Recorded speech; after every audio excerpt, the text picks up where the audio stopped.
Hello, everyone. Welcome back to MACSMIN 2026. So now it's a great pleasure to introduce Alexandre de Brevern from Paris, Sorbonne University, who will talk about protein blocks. So you have been working for more than 25 years. Oh, yes. I'm not so young. Okay. I'm not from Sorbonne University. That's a competitor. Oh, I'm from sorry. Cité. Watch. Terrible. Like Liverpool and Everton, I suppose. Okay. And worse, I am in Paris Cité, but I'm leading a small bioinformatics team of 12 people. 2/3 are in Paris, in Necker Hospital, that's an hospital sadly for sick kids. And 1/3 is in Réunion Island. Perhaps here some people does not know where is Réunion Island. If you see Madagascar, it's a little bit more far away. That's a French department. And so we have 3 bioinformaticians in this beautiful island. So I encourage you to, of course, visit Paris. Nancy is beautiful. Paris, of course, is also beautiful. But Réunion Island, it's a very nice tropical island and very good for holidays. So don't hesitate. And if you like to have good food, it's excellent. There is a big mixtures of different people and different type of food coming from India, coming from Africa, from Europe, even from French Antilles also at the same time. So it's great. Okay, now stop speaking about food because it's a little bit late already. So first, I would like to thank Vitaly and to congratulate you for yesterday. You are beautiful in your nice red dress. Okay, we are really in UK for me. So thank you for the opportunity to come here and to present the work of our lab. And I will begin with something, but with what we have before. Perhaps it's not very important to say that protein 3D structures are important because we like to understand what happens in 3D. Because here we have the protein A and the protein B, and what we are interested in is why they interact, why you have a function behind, because everything appears at atomistic scale. And to have the information at atomistic scales means that, for instance, for enzyme, we understand what is the chemistry behind. We understand how proteins and DNA interact for the transcription factors, how proteins and proteins interact even when you have a pathology. And when you have a pathology, also it helps to design a small ligand, small drugs with drug design. Okay, in principle, in practice, it's a little bit more complicated than to say we can do it. Okay, so perfect. Now I will come back to something a little bit more simple. It's how we analyze protein structures when we have nice information coming from the PDB or from structural models. We must never forget that the only information we have, that's ball in space. Yes, that's ball in space, atoms. Luckily for some of us, we have some chemical background, so we understand that there can be some link between them. So we can put the link and okay, it's so clear. We understand exactly how is the proteins behind, of course. So we are human beings, so we extract all the side chains, right? Oh yes, that's beautiful, but not very simple to use. So what we do most of the time is that we will assign secondary structures. So assign alpha helices. Alpha helices are protein backbone, part of the protein backbones where you have a repetition between one residue I and I+4 with hydrogen bonds, and it repeats. And you have these beautiful stuffs that look like the beautiful tools makes to open a wine bottle that we have in France. Okay, I don't know the translation in English. Oh, you know that, thank you. And second, the beta strands that forms the beta sheet. So here, hydrogen bond patterns is slightly more complicated because it's at a long range between the different parts of the strands. And we have at the end something very simple to analyze. That's in all textbook and all the papers. We have this simplification of the 3D information. Okay, that's nice. It's a very classical representation. We all use it. I use it since 25 years, but the problem is very simple. We have alpha helix, we have beta strands, and we have connecting region called loops. I tell you that's loops. Can you tell me how is the conformation? No idea, which is logical. So if we go from the 3D and we want to have an information in two of the secondary structures into 1D, we can change each amino acid by, is it an alpha helix, an extended conformation, or is it coil? And the problem is, as coil is not explained, in fact, you miss the information for half of the residue, how it is in 3D. Okay, so secondary structures are very useful. I'm using that all the time, but there is some drawbacks because there is problems with the loops. In fact, there is also problems with repetitive structures, but we'll not go into details. And so arrives the one that is asking me the questions. That means my dog. His name is Snoopy. Yes, and he's not a big girl. That's wire addition, and he's always asking me interesting questions. And at least if you don't follow what I was saying, at least you see something which is nice and cute. So yes, what's Snoopy again? Oh, is there some alternatives to secondary structures? Yes, you are right. Snoopy is always right, or is barking. So there is something called structural alphabet. And what is structural alphabet? That's very simple. So we have secondary structures, helix, sheet, and we don't know how are the conformation of the loops. Structural alphabets are very simple. That's a set of Legos that are able to approximate every part of the protein structures. It's like the toy for the kids. That's very simple. So the formal definition is that it's a library, a set of small 3D prototypes able to approximate correctly every part of the protein structures. It allows a good translation from the 3D information into a very simplified 1D information.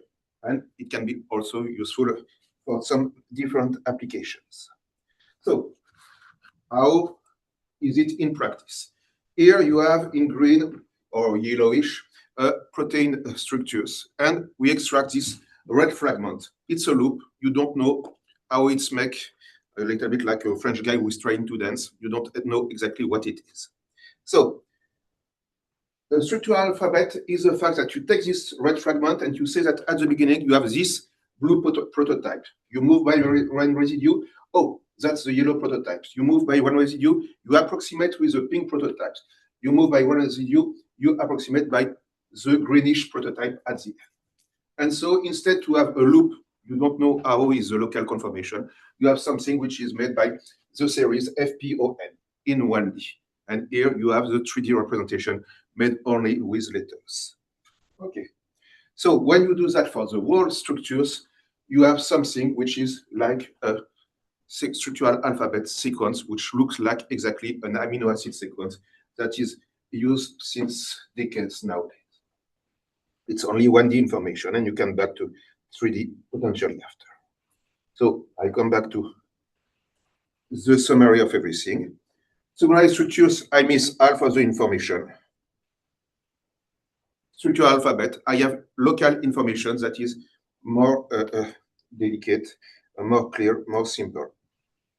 Okay, so during, as you have said a long time ago, during my PhD with my late advisor, Professor Serge Azout, we have designed one structural alphabet called protein blocks. Protein blocks, they are these 16 prototypes, length 5 residues, and we have used dihedral angle phi and psi to define them with unsupervised learning for those who like this kind of thing, because the mix between Cohen maps and a little bit of Island Markov model. Okay. And how to encode the 3D structures in terms of protein blocks. You take these structures, you take these fragments here of 5 residues, we zoom on it. We have the 5 psi succession for these 5 residues. It creates a vector of 8 dihedral angles. We don't take the first and last one because we do the whole sequence. And we have the 16 prototypes. Each one is associated with a canonical succession of the same information. And so here we do something very complicated, meaning we do a distance between this information for these fragments and each one of the 16 protein blocks. And we take, as it's a distance, we take the minimal value. It's very, very complicated. So if there is some PhD student who want to ask questions, no problems. Only one issue, that's angles, meaning you must be careful that it turns a little bit. It spins you around, little PhD student. Okay, so I have taken these fragments. I say it's, for instance, here PBA, that is the smallest distance. So at this position, we will assign PBM. And you do that from the beginning to the end of the protein structures. And so at the end, you have a complete translation of the 3D information into 1D information. The only point is that the two first and two last residues are not assigned because it's a 5 residues length prototypes. Okay. Important point, we have protein blocks which looks like an alpha helix, that protein blocks M, for instance, but it's not 100% alpha helix because the geometry is not what makes the hydrogen bonds. Okay, it can be shorter, it can be different, it can be a little bit disorder.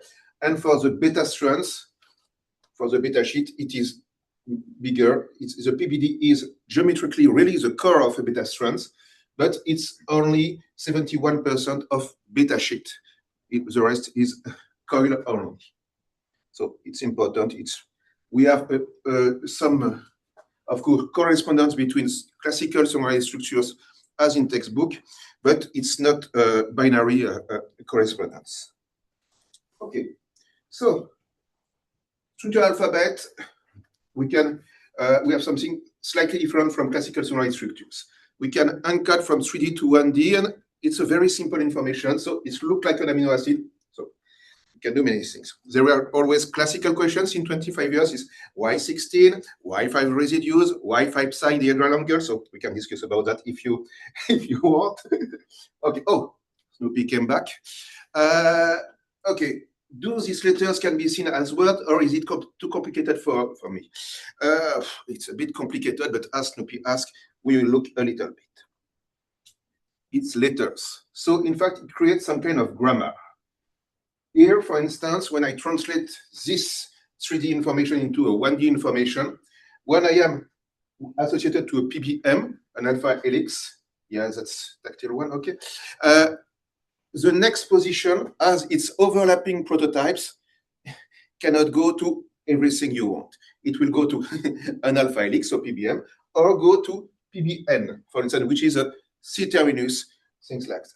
So we have categorized that a long time ago, and associated to each protein blocks, you have 2 to 3 main transitions, which have a nice overlapping, and you have some cases where you have transitions that are never seen from one letter to another one. So, and the definition for that is quite stable since 25 years, since my PhD. Okay.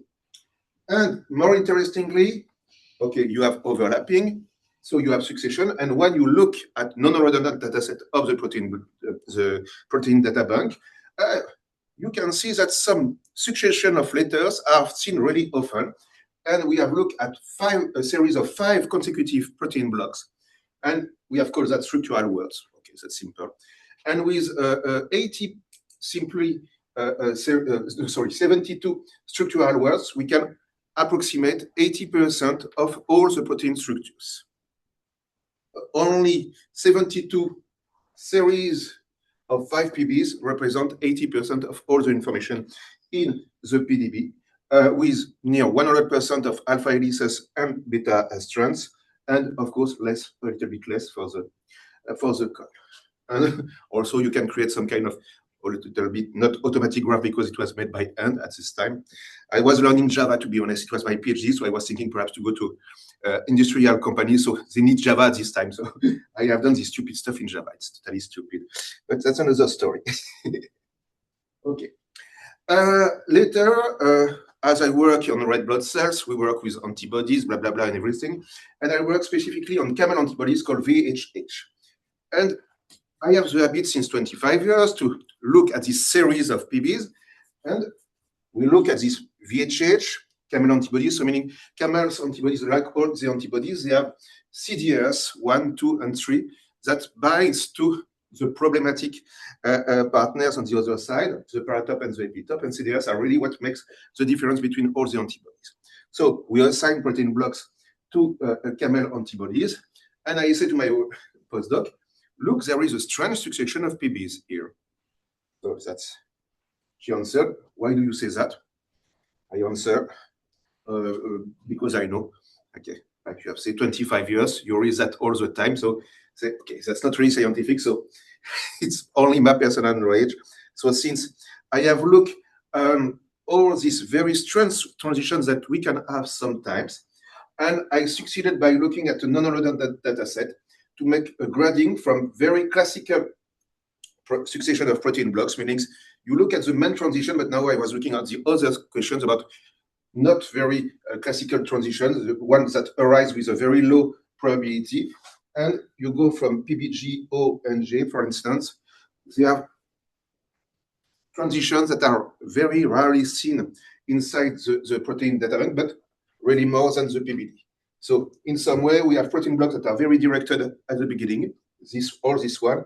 And at the end, we have protein blocks that are with sometimes more outliers than the others. And for instance, for antibodies, we have a large number of cases which are not seen in other type of protein structures, I will say, that are more constructed with evolution, because antibody is not really evolution. Okay, what Snoopy asks this time? Oh, but that's nice to look at that. It's very theoretical, but is there some real application of protein blocks in real life that is important for my institution? Because I work in medical research, so they must have something a little bit more than I count and I do some log and things like that. It's no interest for medical research. Okay, yes, structural alphabets are funny, but are they useful? And we will look at that. So I had a long 20 years collaboration with Professor Srinivasan, that passed away now 4 years ago. And we were discussing, and he was telling me, oh, we are working on protein blocks together. Can we have some kind of structural similarity detection when we have different structures just using these protein blocks? And I will be very honest, at the beginning I think, how can we do that? It's a little bit complicated, I don't see it. So we included a PhD student, Manoj Tyagi, so he's in US for now 15 years, and a good position, that's good for him. And we have decided to look at that precisely. So you have these two protein folds, it looks a little bit the same, but okay, you are human, so here you see with your eyes, it's simple. For the computer, it's a little bit more complicated. It's not very intelligent. So how to say that left and right proteins are not identical, not invariant at all, but they look similar. Very simple. Oh, you look at all these two sequences and you will tell me exactly, I see it is close to be the same thing. Okay, how to implement that? Oh, in fact, it looks like sequence alignment. Sequence alignments have a very long history since a long time. And when you see something like that, you say, okay, it's like I align amino acid sequence, but here it's not amino acid sequence, that's structural alphabet sequence. So you need only two things, a way to align. So Needleman and Wunsch, Smith and Waterman, local or global alignment. So it's in all textbook. And you need a substitution matrix like Blossom, DR, for things like that. For, yes, but it's for amino acid sequence. Here we need for PB. So I say to Srini, we need to have already superimposed proteins to count when I have a residue here associated with this PP, if it likes to be associated to another PP on the other side. It's too complicated. But Professor Srinivasan, he has already a dedicated database of superimposed proteins. So in fact, we just had to count. Okay, we manage just had to count as a PhD student that is doing the work. It's better. And so we begin with that. We have these two proteins. We have the alignment approach encoded. We have the PB substitution matrices. And we decided to look at that. And where we were very happy is that it aligns very well repetitive structures, alpha helix, beta strands, but also most of the parts that are associated to coil, to loop. So it was very nice. And to be honest, even it was too good at the beginning. We are not understanding why it was, in terms of benchmark, better than most of the other approaches.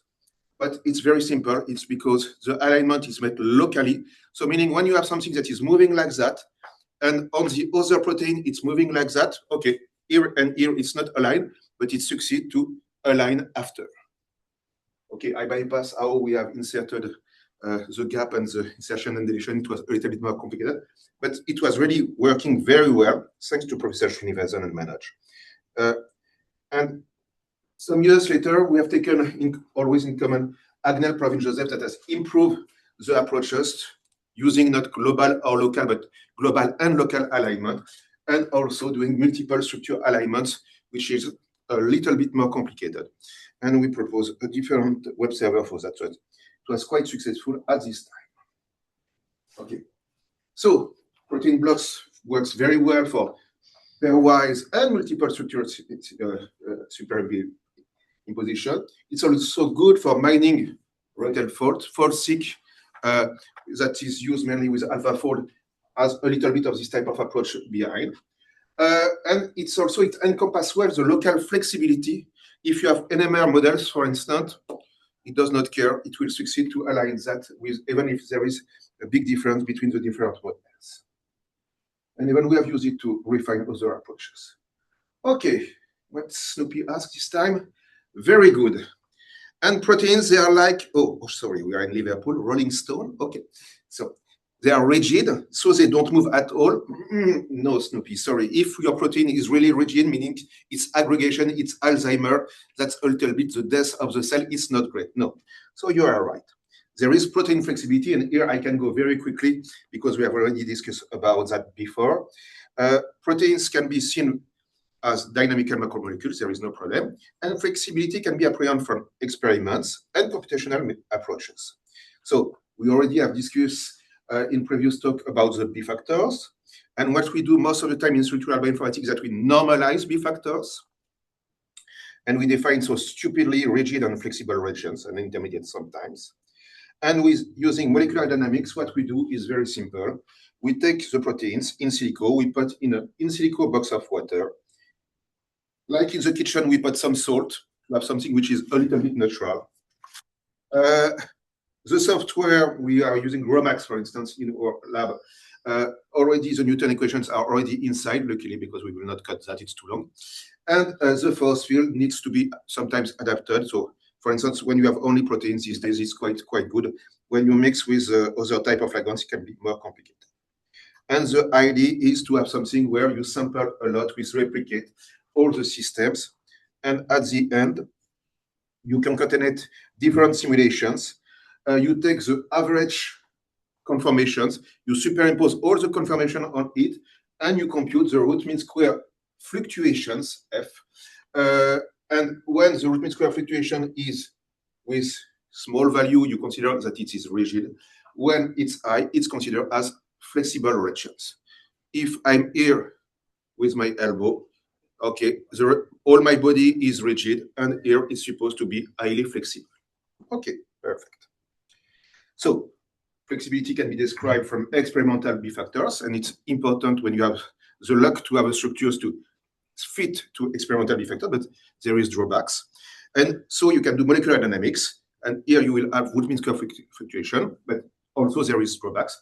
And for instance, the correlation between experimental B factors and root mean square fluctuation is approximately of 0.46, 47. So meaning the correlation is not so high at the end, which is expected because, okay, experiments and computational experiments have drawbacks. So I will show you one example of why it can be interesting to have structural alphabets when you are trying to understand a little bit flexibility and also perhaps pathology. So I had work because now it's close to retirement with Dr. Vincent Jalut on these beautiful systems called integrin alpha-2b beta-3. So we are interested into this huge system. So here that's experimental data on the left. In the center, that's the supposed to be open active conformation. During 15 years, we had no experimental information. We have no information that it's really like that since 2 years ago. And we were working on different parts of this integrin on the alpha-2b chains and beta-3 chains. We are interested because there is two pathologies associated to these proteins. First one is rare bleeding, a little bit like hemophilia. You cut and there is no transduction of the signal on the integrin, so you continue to bleed. It's not great. That's a very rare case, only 200 people, for instance, in France, and approximately the same thing in UK. The second one is sadly more common. That's a blood group, in fact, that is on this integrin. It is a blood group human platelet antigen, and the problem is very simple. you have variance in the population, and the mother carry a fetus that is incompatible with her. So at the second pregnancy, antibodies arrives and will bind the integrins and destroy the platelets, and you can have natural in some way abortion. Sometimes you have nothing. We discover that years later with other pregnancy. But in 10% of the case, you have very big neurodegenerative pathologies behind, and it's quite terrible. And I have not put here the picture because it's really not nice. We will stay on something more nice, meaning structures. So the HPA1 systems is the most common cause of this kind of problems with antibody of the mother against the fetus. So at the position 33, you can have leucine or proline. Okay. And our collaborator asked, do you have some idea what happens in 3D, how the antibody can access to them, how it is exposed? Is there a big difference between both of them? So we decide to do some molecular dynamics. So we take these proteins and we decide to make move that with our approach called MACS. We discover that first, yeah, the thing seems to be very exposed, and yes, it's quite exposed and very flexible when you are doing molecular dynamics and you are computing root mean square fluctuation. What is problematic is it's moved a lot. So meaning we are doing the first simulation and in some way, leucine is going on the left. We do a second simulation with proline is going on the right. We are thinking, yes, great. We have some strong difference between both. And then we replicate and then it's exactly the opposite that arrives. So we do a dozen of simulation and at the end, in fact, using root mean square fluctuation, we see no difference at all between leucine and proline at position 33.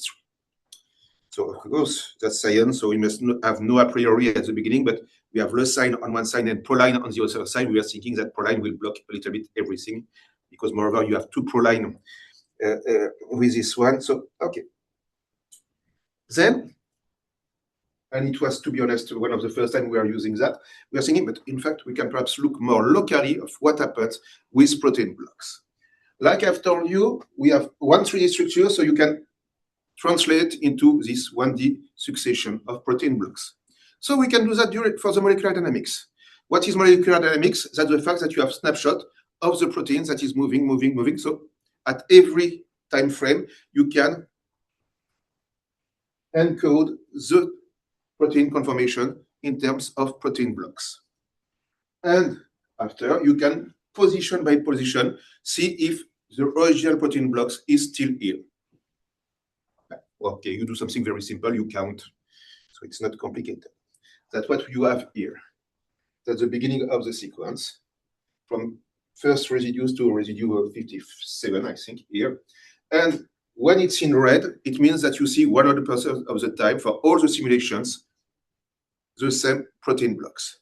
When it's dark blue, okay, you have never seen. And when you have, of course, intermediate color, it means that you have a different probability to see them. And what was very strange is I've told you it's highly flexible.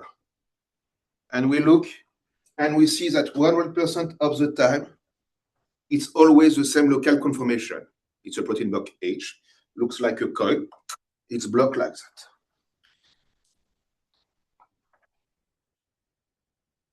As it is a vector of 16, we can compute some entropy. And here it's a very simple entropy channel-like versions called equivalent number of PBs. It goes between 1 and 16. You see only one PB during your dynamics, you have 1. And if you have an equivalent numbers for all the 16 conformation, it's 16. Okay. And so here, yeah, we see for leucine and proline, always the same succession of protein blocks, meaning we have something which is highly flexible in terms of root mean square fluctuation that is moving like that. But in fact, locally, it's not flexible at all. We have deformable regions, rigid regions, deformable regions. And we don't have a good correlation with root mean square fluctuation because root mean square fluctuation is made on the whole system. And here it's only 5 residues, so it's local. And we must come back to what is the purpose of this analysis. Is these regions, you have an antibody that is binding, meaning you need to have something already a little bit prepared. And the result, okay, in terms of application is a little bit, okay, sad result. We have not really a difference in terms of expositions of conformation. We have only a change between leucine and proline, so a little bit of electrostatic, but in fact, really not drastic change, no new exposition of something that can help, for instance, for drug design. But at least that was the result we have. So,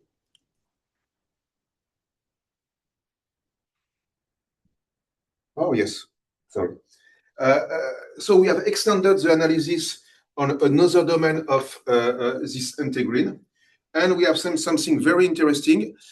Here, it was on the Glanzmann variants. So we always compare experiments and computational results. And using this approach, we have seen that there is no impact locally on the pathological variant, but it was always long-range interaction. Yes. So, last question of Snoopy. Do you think we can use protein blocks in all proteins? And you already introduced the question. I will go here. Interesting disorder proteins or interesting disorder regions.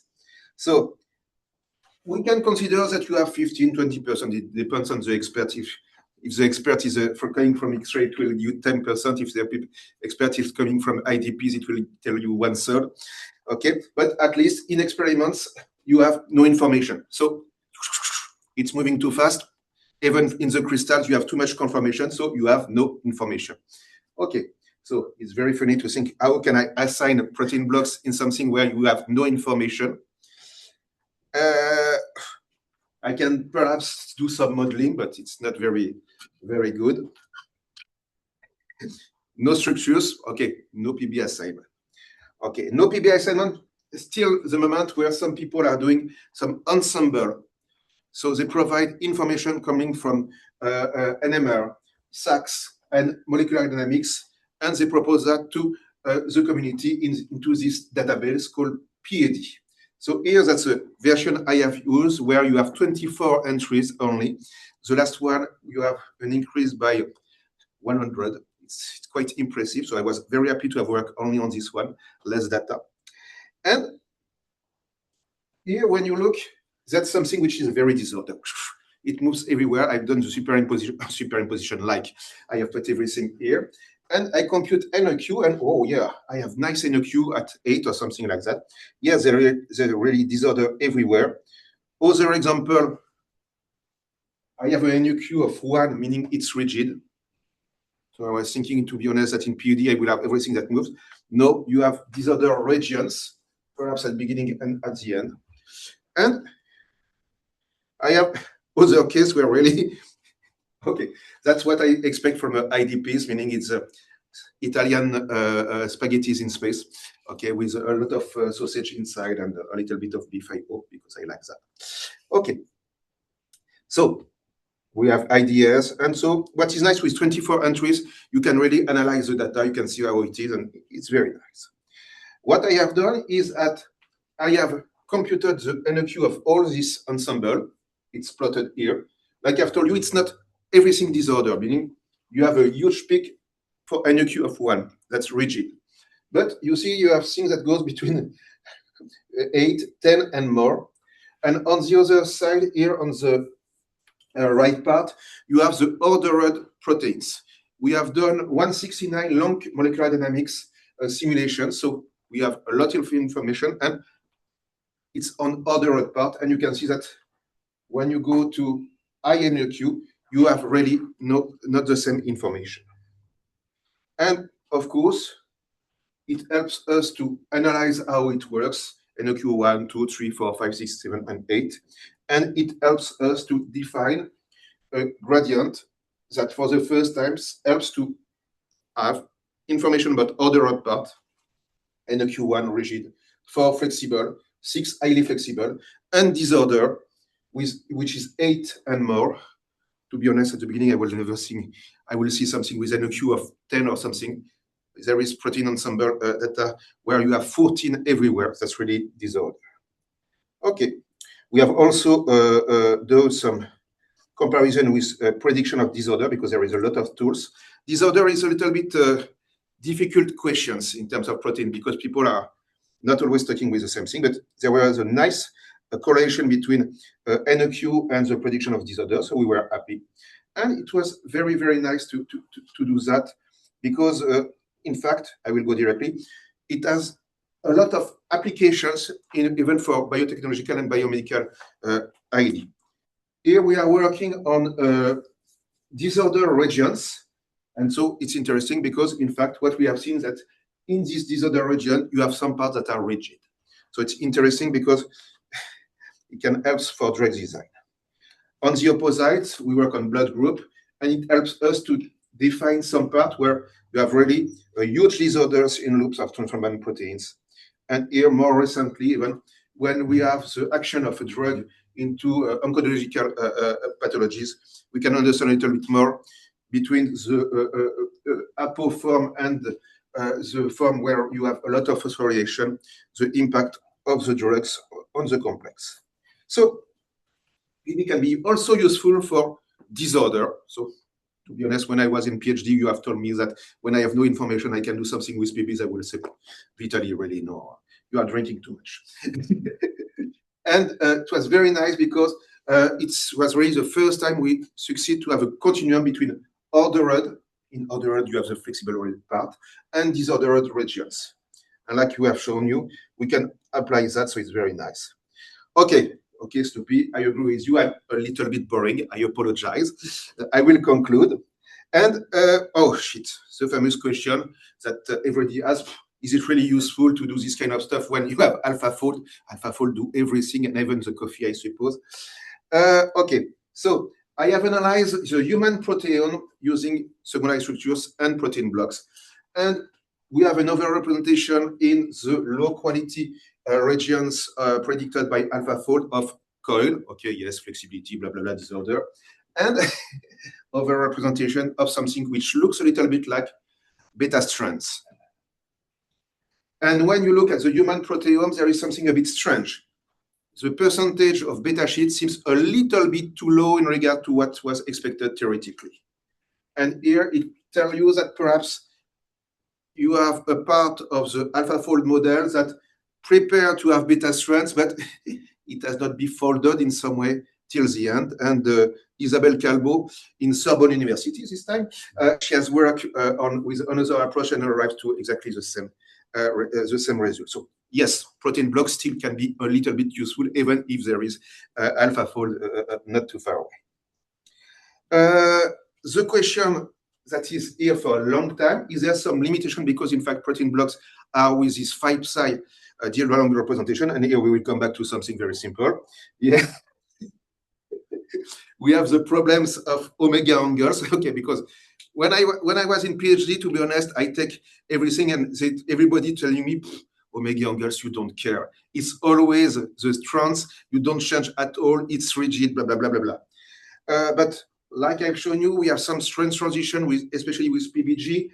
I'm strongly suspecting that we can have a better representation of prototypes using other types of informations, like real 3D information. Now we are in 2026. 25 years ago, I will not have done root mean square deviations or different things like that for high throughput clustering. And nowadays, we can think of something different. So, of course, I would like to acknowledge a large number of people, Professor Etchebest and Professor Azou in my lab, Jean-Christophe Gély, Julien Diard, so a lot of students and people in Cité, Nantes, Serbia, Lebanon, and my late collaborator, Professor Srinivas. I would like to thank you and to show you a figure I have put in a real article here. That's a Dachshund analogy of flexibility of proteins. You have a rigid Snoopy in the middle that is sleeping, and you have flexible Snoopy that is scratching on the grass. He loves to do that. And I was very surprised because none of the reviewers asked me a question about that. On other figures with statistics, yes, but not this one. And the only guy who asked me one question where in France you need to put your papers on HAL. that's a official repository for institution. And the guy says, you don't have a problem with your figure number 1? So, no, I don't have. That's the only one. Nothing in the review. So okay, that's like that. Thank you, Alex.